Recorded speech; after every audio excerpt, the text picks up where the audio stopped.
The courtroom was silent, the air thick with anticipation as Bryan Freedman, the powerhouse attorney known for his strategic precision and fearless advocacy, stood up, his gaze unwavering. His voice steady but laced with a sharp edge that cut through, the tension like a knife. Hey there. This wasn't just a legal hearing. This was a reckoning. What started as a private dispute had now erupted into a full-blown courtroom showdown, pulling Hollywood royalty. Blake Lively and Ryan Reynolds into the harsh glare of legal scrutiny. Freedman was not here to play games, and he made that crystal clear from the moment he began his opening remarks, laying out a scathing timeline of alleged manipulation, media influence, and selective silence that painted a much darker picture than anyone anticipated. He accused opposing counsel of withholding documents, shaping public perception, and using influence as a weapon while maintaining a carefully polished image to the outside world. But this wasn't just about one case or two celebrities. It was about how power works in the shadows, about how influence can be curated through silence and charm, while those without the same platform are left to fight uphill battles in a system that often favors those with the loudest voices or the most access to the press. As Freedman began to introduce sealed documents, timelines of media coordination, and sworn declarations from behind the scenes consultants, the courtroom leaned in, holding its breath. This wasn't tabloid gossip. This was a calculated and deeply strategic takedown aimed not at character, but at tactics, not at personality, but at power. And in that moment, as Freedman spoke calmly but forcefully, it became clear that this showdown was going to redefine the entire narrative. And that for the first time, Blake Lively and Ryan Reynolds might not be the ones holding the script. The courtroom was thick with tension as Bryan Freedman finally stood up, ready to unleash what many had speculated for weeks. The moment felt like the climax of a long, unraveling saga, a high-stakes legal drama now spilling into full public view as he leveled sharp-pointed statements against Blake Lively and Ryan Reynolds. Freedman, the high-profile Hollywood attorney known for his commanding presence and fierce advocacy, was now center stage, not just defending his client, but calling out what he described as a pattern of misdirection and selective silence that had distorted public understanding from the very beginning. Of the Baldoni case, there had been whispers, rumors, headlines, but now under oath and under the harsh lighting of the courtroom, Freedman's voice carried like thunder across the gallery. Observers leaned in, journalists scribbled without blinking, and even the judge, noticeably attentive, adjusted in her seat as the attorney declared that enough was enough, and the truth needed to be told. Freedman began by retracing the timeline, methodically laying out what he described as a calculated campaign of influence, painting a picture of how Blake Lively's public image had been meticulously protected, while behind the scenes documents were being withheld, key witnesses were being avoided, and strategic leaks had shaped media narratives according to his statements. This was not just about protecting reputation. It was about controlling an entire narrative to marginalize those who had dared to question the version being pushed by powerful voices. The courtroom remained silent as he shifted to Ryan Reynolds, naming the actor with a cool, precise tone. Freedman made it clear he wasn't accusing him of any direct legal wrongdoing, but raised serious questions about the coordinated efforts around legal representation, public relations, and selective access to private communications. He argued that Reynolds, despite public appearances, had been deeply involved in the management of certain key communications that were now at the heart of the dispute. The real shock came when Freedman introduced a sealed exhibit requesting the court unseal a limited portion for judicial review while citing public interest and procedural transparency. This motion startled even opposing counsel, who immediately began whispering among themselves and visibly tensed as if aware of what might be inside that sealed document. Freedman didn't stop there. With a steady, unwavering tone, he accused the opposing legal team of failing to disclose correspondence that would have changed the direction of the case months ago, alleging that several legal memos had been held back, not due to oversight, but due to intentional delay to run the clock and control the public story. He told the judge that when legal maneuvers began resembling a press strategy, instead of a fair fight, it wasn't just an issue of court decorum, it was a threat to justice itself. And the gallery was silent, every word landing like a gavel.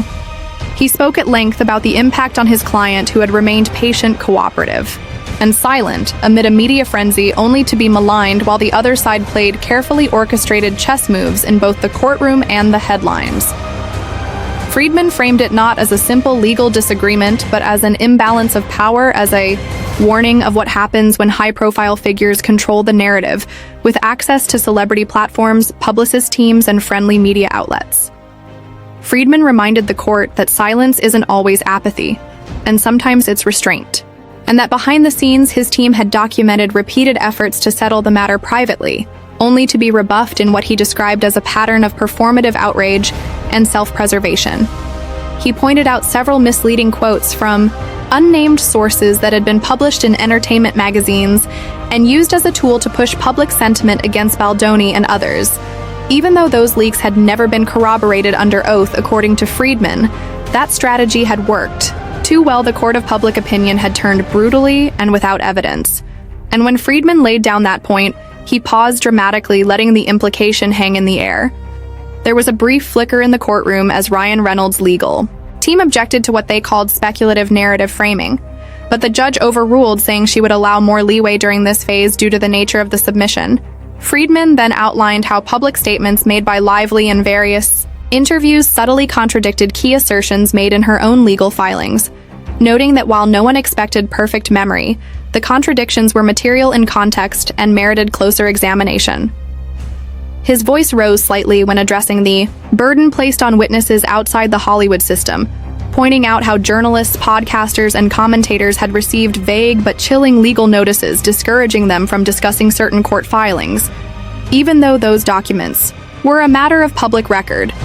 He described it as a tactic designed not for justice but intimidation, and argued it was corrosive to the notion of a free press, the gallery whispered. But the judge again called for silence as Freedman continued, stating that if the justice system allowed power to be a shield rather than a platform for transparency, then the courtroom itself risked becoming a theater of illusion where only the loudest and most curated narratives survived. Freedman returned once more to the sealed document, reminding the court that while confidentiality was crucial in certain proceedings, it could not become a tool for burying context and distorting facts. He asked the court to consider a compromise where key context could be provided in summary form with names redacted if necessary to ensure that justice could be served without compromising individual privacy. And for a moment, the entire courtroom seemed to hold its breath, waiting for the judge's reply. As she reviewed the request, even the opposing team remained tense, quietly shuffling papers, but not raising further objection. Freedman turned one last time toward the gallery, stating that it was not his client's wish to be in the spotlight, nor to have this case play out in tabloid headlines. But when silence becomes complicity, there is a moral obligation to speak, and that obligation brought him to the courtroom. Today, he closed by asking for fairness, not favoritism, and requested that the court permit limited evidentiary review so that the full picture, not the curated version, could finally be seen for what it truly was. In that moment, it was clear that this was no longer just about one dispute between former colleagues or collaborators, or about celebrities or even the legal teams behind them. It had become a referendum on power narrative and the ability of truth to survive in a landscape dominated by influence and curated headlines. The gallery remained still. The court waited, and Bryan Freedman sat down slowly, his words echoing in the silence.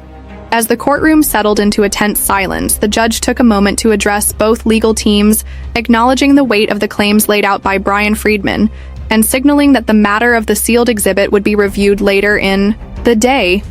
But before that could happen, Freedman had one more revelation to share, and it hit like a wave across the packed courtroom. He motioned for a clerk to bring forward a printed timeline, a detailed log of digital communication between unnamed third-party representatives allegedly operating under the guidance of individuals close to Blake Lively and Reynolds. The timeline showed dates, times, and brief descriptors of correspondence that, according to Freedman, aligned too precisely with public stories that emerged weeks or even months later, stories which frame Justin Baldoni in a specific narrative arc, carefully omitting nuance or conflicting data. The courtroom watched in stunned attention as Freedman described a digital echo chamber that appeared to have been quietly shaping headlines, coordinating with media consultants, and potentially guiding the story behind the scenes. Freedman did not accuse either Lively or Reynolds of direct authorship, but made the point that their proximity to these communications required scrutiny and accountability.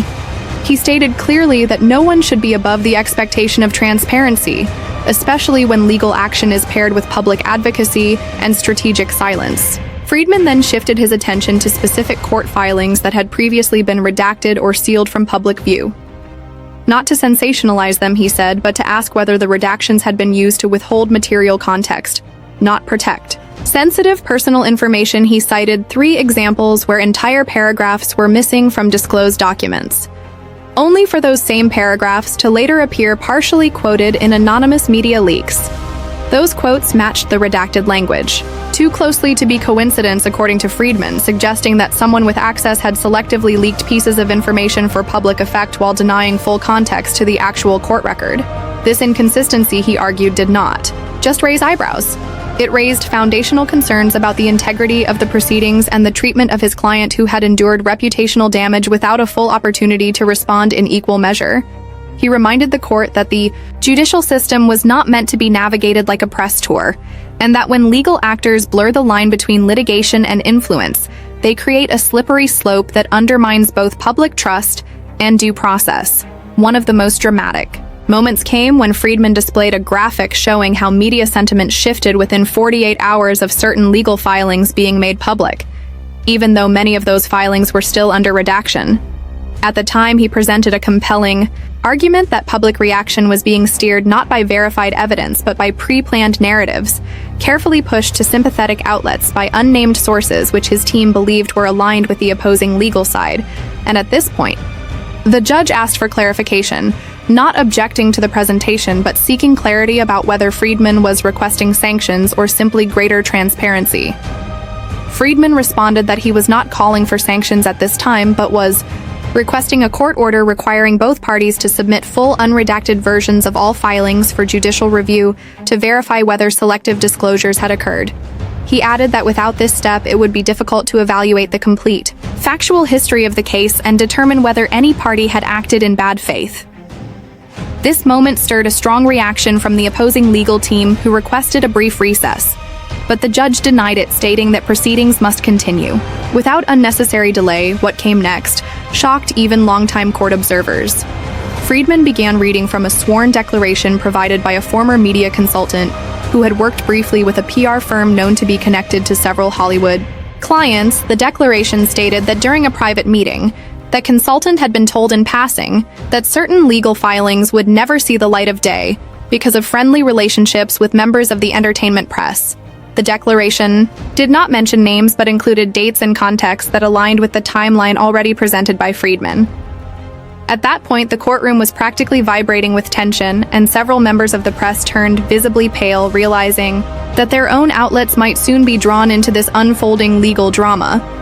The judge allowed the statement to be read into the record, noting that it would be subject to authentication, but agreeing that it merited consideration for further discovery. The tone shifted again when Freedman began describing the emotional toll on his client, Justin Baldoni, emphasizing that beyond legal arguments and media headlines, there were human consequences to narrative manipulation and reputational framing. He stated that Baldoni had received threats, lost opportunities, and endured personal scrutiny based on incomplete or misleading information that had never been tested in court. He stressed that while public figures expect a degree of attention, they should not be forced to fight media narratives created through selective leaks and curated silence, especially when those narratives are reinforced through legal intimidation or suppression of context.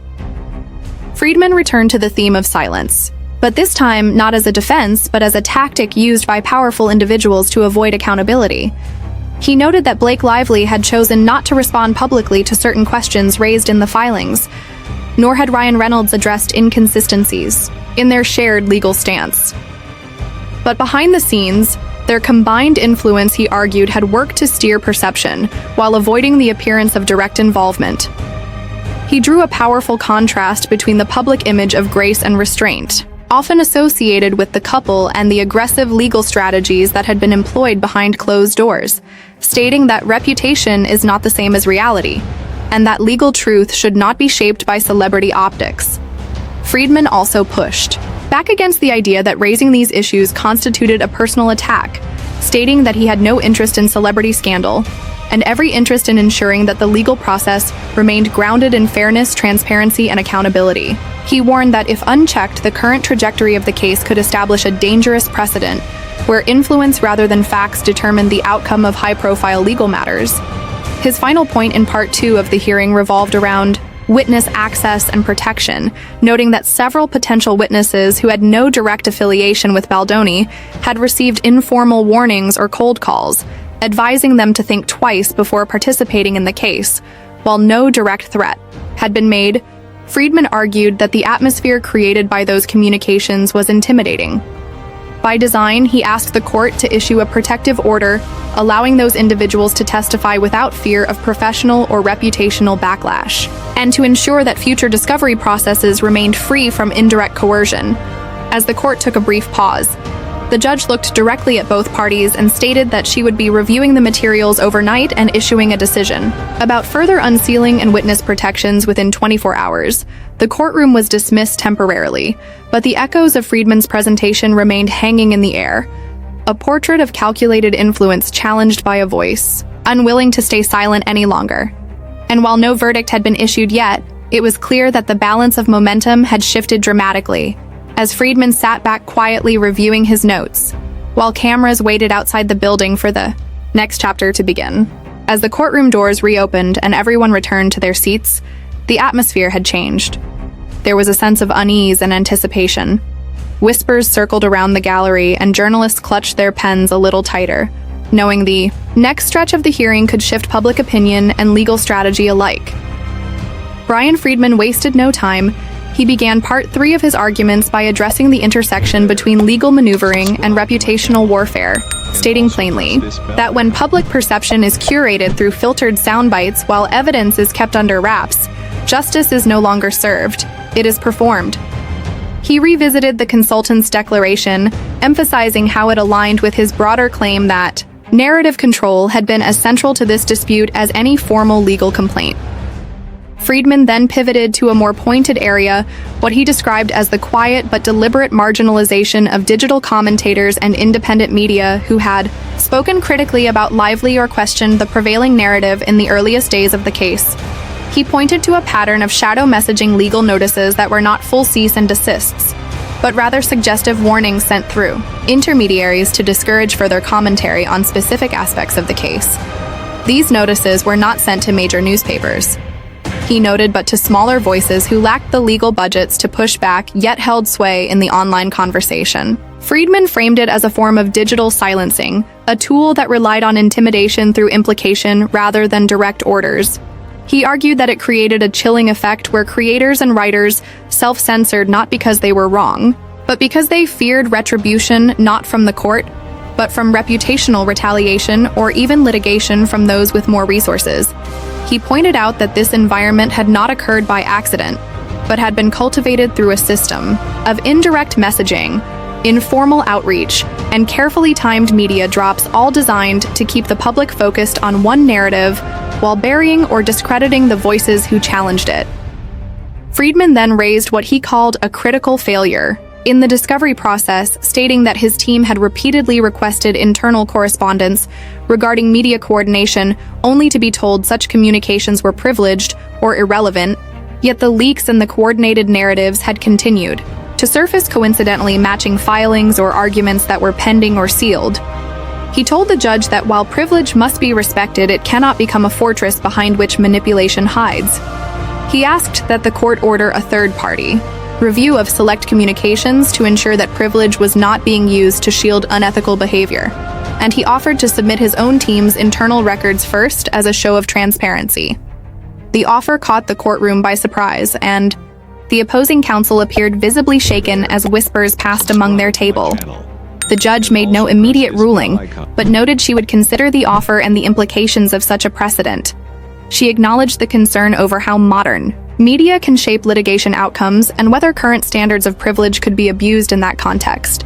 Freedman continued by laying out several media headlines that had surfaced in the months prior, carefully dissecting their timing, tone, and source attribution. He highlighted that many of the headlines included phrases such as sources close to the matter or individuals familiar with the situation, which, while common in journalism, took on new meaning when the same phrases were repeatedly linked to strategic turns in the case. He pointed out that on multiple occasions, public outrage flared just days before key hearings, suggesting a pattern of conditioning public sentiment in advance, and he stressed again that his client had issued no press releases, and given no interviews, while being painted in the media as manipulative or self-serving, all without direct evidence or rebuttal. Freedman's tone sharpened as he brought up what he called the weaponization of goodwill, referring to the way certain public figures use their positive image as a shield from accountability.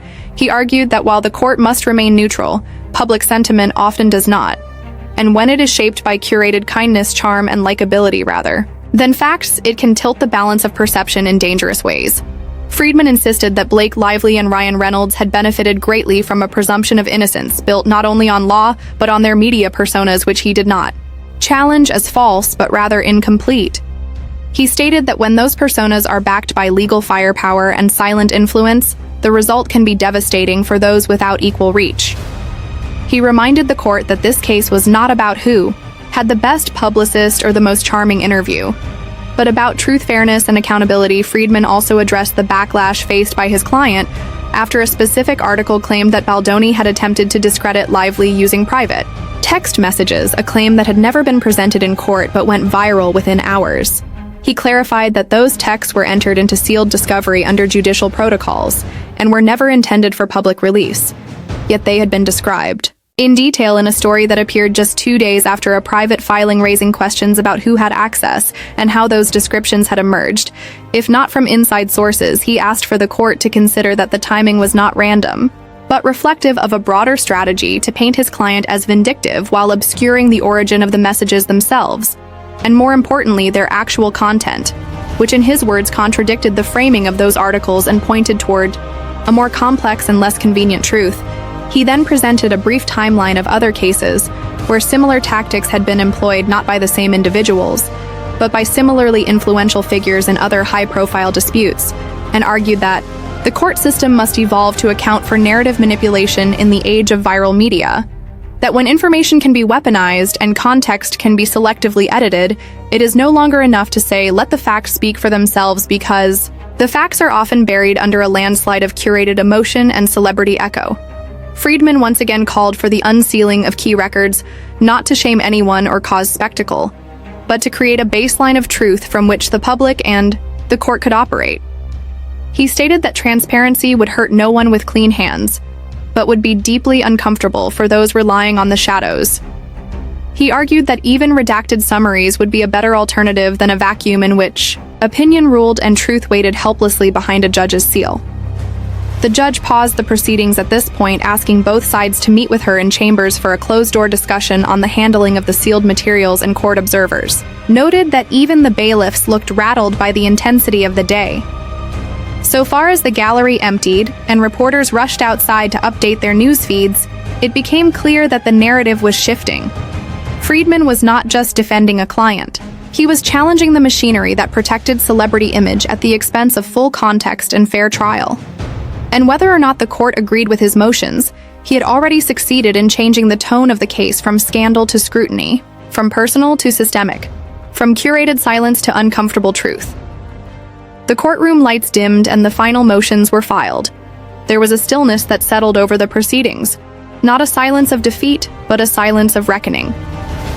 Bryan Freedman had not only challenged the opposing legal team, but had pulled back the curtain on a much deeper issue: the mechanics of image, the machinery of media control, and the subtle but powerful ways narratives are shaped away from the courtroom. His words echoed long after he sat down, not because they were theatrical, but because they were deliberate, calculated, and unflinching. He had turned a simple legal confrontation into a larger indictment of how influence and reputation can sometimes override truth and process. Blake Lively and Ryan Reynolds were no longer just names in a lawsuit. They had become symbols in a larger conversation about how fame intersects with fairness, and how silence can be used as both shield and sword. The court had yet to issue a final ruling, but the impact of Freedman's arguments was already reverberating beyond those four walls. Headlines were shifting. Legal analysts were re-examining their assumptions, and a public once quick to judge was now forced to reconsider what they thought they knew. Freedman never asked for pity, never demanded outrage. Instead, he asked for light, for transparency, for a chance to let truth speak louder than charm or curated silence. And whether or not his motions are granted, one fact is undeniable: this case has changed shape and tone forever. What was once a quiet legal matter wrapped in celebrity gloss is now a battleground for something bigger. And in the end, if justice is to mean anything at all, it must be able to stand up not just to scandal, but to strategy, not just to argument, but to influence, and that is the legacy of what just unfolded in that courtroom.